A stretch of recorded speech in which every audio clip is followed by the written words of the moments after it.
Today, I have a question as my topic, and this is God, where were you? Some people have been asking this question all their lives. God, where were you? Or God, where are you? You find yourself in a very difficult place, or you found yourself in very painful situations. I remember watching the movie on child trafficking, and I was asking God, but God, where? How are you allowing these things to happen? And the Holy Spirit spoke clearly to me, and He made it clear to me that He is not allowing it. We humans are allowing these things to happen. The church is allowing this thing because we're not taking our place and shining our light in darkness. When there is darkness, it's because light is not shining. Darkness does not overcome light. If light goes out, darkness comes in. I hope that blesses someone. So please leave a comment, share the video, click like.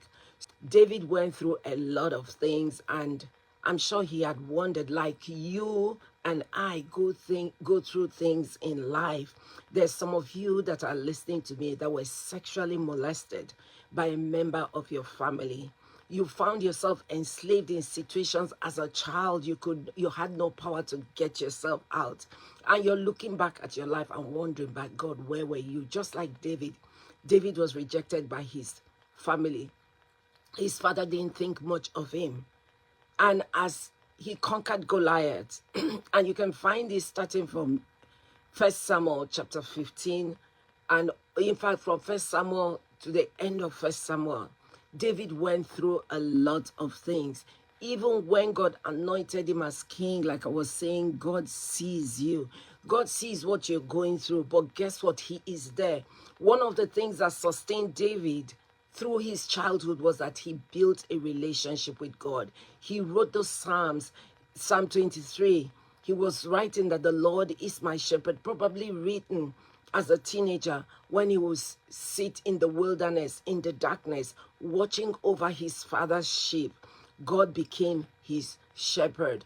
What is going to bring you through the difficult time and the pain of your past is to understand that in the midst of all your pain, God was there. God is there. All you need to do is to say, God, help me. I want you to know that if you would have the right perspective and know that God is in your pain and knows that there is nothing He can't bring you through. We live in a fallen world. God does not stop people from doing what they want to do because He has given man the freedom of choice.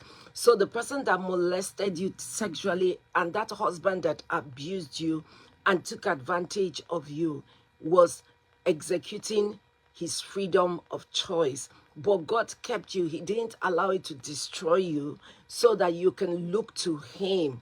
You know, what I see in the life of David, that through it all, God brought him through.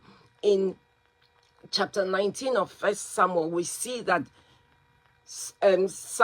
David and Jonathan, Saul's son, became very good friends. And when Saul was plotting to kill David, it was Jonathan, Saul's son, that protected him and saved him and alerted him. God has put people in your life because He was in the midst of your pain to protect and to keep you, and that you're not fully destroyed. There's nothing you've been through that God cannot heal you from. And those circumstances and that pain, what the enemy meant for evil, I want you to understand that God is able to turn it around for good if you will just put it in His hands and lay it at the foot of the cross. And don't let this thing consume you. Look at it in the face and say, what the enemy meant for evil, God shall turn around for good, because He saw you. He's the God that sees you, and He is bigger than your pain. Your purpose is greater than your pain. It can become your stepping stone to greatness. I trust this has blessed you. Leave a comment. Please share the video and click like.